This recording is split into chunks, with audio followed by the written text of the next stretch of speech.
Mitosis यानी कि इस तरह का सेल डिवीजन जहां पेरेंट और ऑफस्प्रिंग में नंबर ऑफ क्रोमोसोम सेम रहता है। बट यहां दिक्कत क्या है, यहां भी वही परेशानी कि कहां पर कौन सी चीज हो रही है, उसको कैसे याद करना है। तो देखिए आज का हमारा निमोनिक है कि माइटोसिस में 4 डिफरेंट स्टेजेस होती है, प्रोफेज, मेटाफेज, एनाफेज, टीलोफेज, सबको याद रहती है। तो प्रोफेज में क्या क्या हो रहा है, प्रोफेज का जो हमारा निमोनिक है, apparatus continue to move and disappear। Simple, apparatus मतलब यहां एक माइटोटिक apparatus बनेगा और उस apparatus का किस चीज का बना है, वो स्पिंडल फाइबर और aster, 2 asters and a spindle fibre का बना है।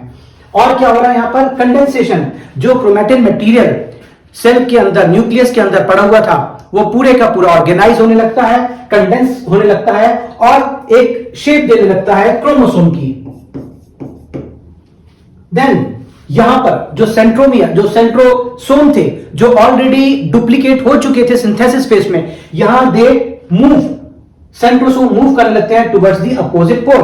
और क्या होता है, डिसअपियर, डिसअपियर मतलब ऑर्गेनेल्स एंड न्यूक्लियर एनवेलप इस फेज में डिसअपियर होने लगता है। Metaphase, that's simple, metaphase is the complete master, it is known as king of mitosis. तो कंप्लीट मास्टर का मतलब क्या है, कंडेंसेशन यहां कंप्लीट हो गया, मतलब जो प्रोसेस प्रोफेज में शुरू हुआ था कंडेंसेशन का, क्रोमोसोम की फॉर्म में क्रोमैटिन मटेरियल चेंज हो रहा था, यहां पर क्रोमोसोम एकदम क्लियर विजिबल होते हैं और उनको स्टडी यहां पर बेस्ट किया जा सकता है। तो यहां पे कंडेंसेशन कंप्लीट हो गया, क्रोमोसोम क्लियर हो गए, उनकी स्टडी बेस्ट यहां पर होगी, काइनेटोकोर ये डेवलप हो जाता है।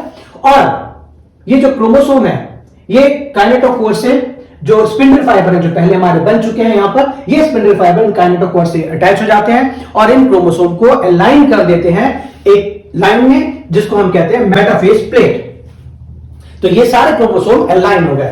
देन नेक्स्ट एनाफेज, एना girlfriend separated and move away, लड़ाई हो गई और वो दूर हो गई, सेपरेटेड। एना का मतलब हो गया यहां एनाफेज जो कर रहा है सेपरेटेड, यानी कि जो क्रोमोसोम सेंट्रोमियर पे, वो दोनों आपस में सेपरेट होने लगते हैं साइमल्टेनियसली एंड दे मूव। और साथ ही साथ चूंकि वो स्पिंडल फाइबर से अटैच थे, तो स्पिंडल फाइबर उनको मूव करा देता है अपोजिट पोल की तरफ। इस तरह से मूव करेंगे तो आप देखेंगे जो सेंट्रोमियर वाला पार्ट है वो लीडिंग हो जाएगा और जो आर्म्स है वो लैगिंग हो जाएंगी, पीछे रह जाएगी। Then last telophase, telophase mean the opposite of prophase. इसमें तो कुछ है ही नहीं, यहां क्रोमोसोम जो कंडेंस हो गए थे यहां डीकंडेंस हो जाएंगे, जो न्यूक्लियर एनवेलप और ऑर्गेनेल यहां डिसअपियर हो गए थे वो यहां अपियर हो जाएंगे। That's in a single shot, 40 shots in 40 minutes, the complete revision.